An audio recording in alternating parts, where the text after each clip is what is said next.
Mga kababayan at mga kapatid, kapag dysfunctional na po yung liver natin dahil sa binalot na po ito ng tuba o kaya may tinatawag na fatty liver na po tayo, ang liver natin ay wala na pong kakayahan mag-function normally. Reason na kapag nakita nyo ang mga sign at saka symptoms na mga ito, isa lang po ang dahilan noon. Meron na po tayong problema sa liver. No? Una, ito yung pagkakaroon ng pagbagsak ng timbang.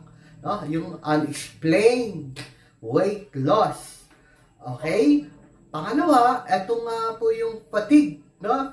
Feeling tired po tayo. Generally, unwell po tayo. Why? Bakit pa at mahina tayo? Kasi always remember, yung glucose na nasa liver natin, na supposed to be, siya yung magbibigay sa cells natin ng fuel para magiging energy, ay hindi na po niya masyadong nasusuplayan at nagawa yung trabaho niya. Ano pa? Nagkakaroon pa po tayo ng tinatawag na abdominal discomfort. Kasi, always remember this. Kapag nag-build up na yung taba, dito sa liver mo, other part ng liver mo, sa tissues, down, doon sa pancreas, no? Ang spills over ng taba na yan, dito naman yan pupunta sa visceral adiposity, visceral organs natin. Reason, yung belly natin, yung nagkakaroon tayo ng saggy o saggy belly. Yan lang ba? Hindi po. Bukas makalawa, magkakaroon tayo ng tinatawag na ascites. Yung kalalaking mong tao, pero ang laki, no? Ang laki ng tiyan mo. Ascites po yan, mga kapatid at mga kababayan. Kaya wag po natin iwapag walang bahala ang pagkakaroon ng problema o pagkakaroon ng fatty liver. Kasi napakalaki po ang kaugnayan ng liver natin.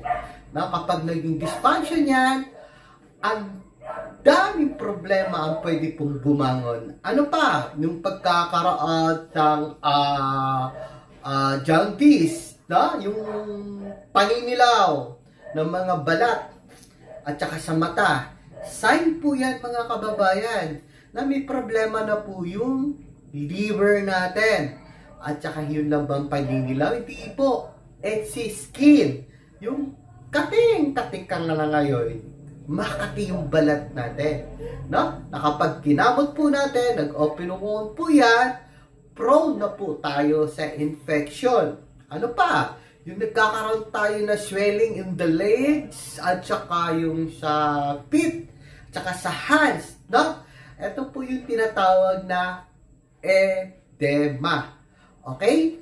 Kapag pinipress po natin siya, no? Yung nagkakaroon ng pamamaga sa lower part, extremities natin, pag ginanon po natin, nagkaroon ng dent, mga kababayan, hindi lang po potassium deficiency ang dahilan kung bakit meron yan, at hindi lang po heart problem at saka kidney problem ang dahilan, kundi fatty liver din po, o liver problem po ang maging sanhi nito. Ano pa? Yung pagkakaroon ng pagdurugo o bleeding sa esophagus natin, maging sa stomach natin, mga kababayan, down dito sa rectum po natin.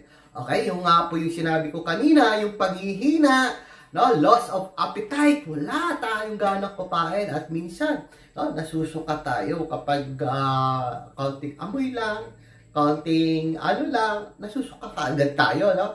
Yung shortness of breath. Ay, nako. Hirap na po tayo huminga, mga kababayan. Ano? Yun lang ba? Hindi po. Enlarge na po yung spleen natin. No? Enlarge na po yung spleen natin at magkakaroon po tayo ng tinatawag na spider-like blood vessel. Ito po yung, kala mo, spider web. Lumabas na yung dugo doon sa skin natin. Yan yung mga varicose. No? Yun po yun, mga kababayan. Okay? Ano pa? Yung mapapansin nyo po na kapag dumudumi po tayo, medyo maitim yung stool natin, no? O kaya nagkakaroon tayo ng minsan, nagdudura tayo ng dugo, mga kababayan, isa lang po ang ibig sabihin yan. May problema na po yung liver natin. Ngayon, paano po natin to i-reverse?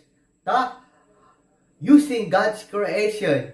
Mga kababayan, yun po ang share namin sa susunod namin video na to.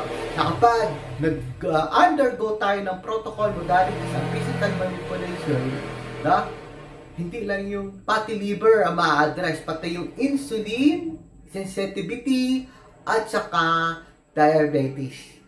Okay? Diabetes mellitus. Thank you so much and God bless us.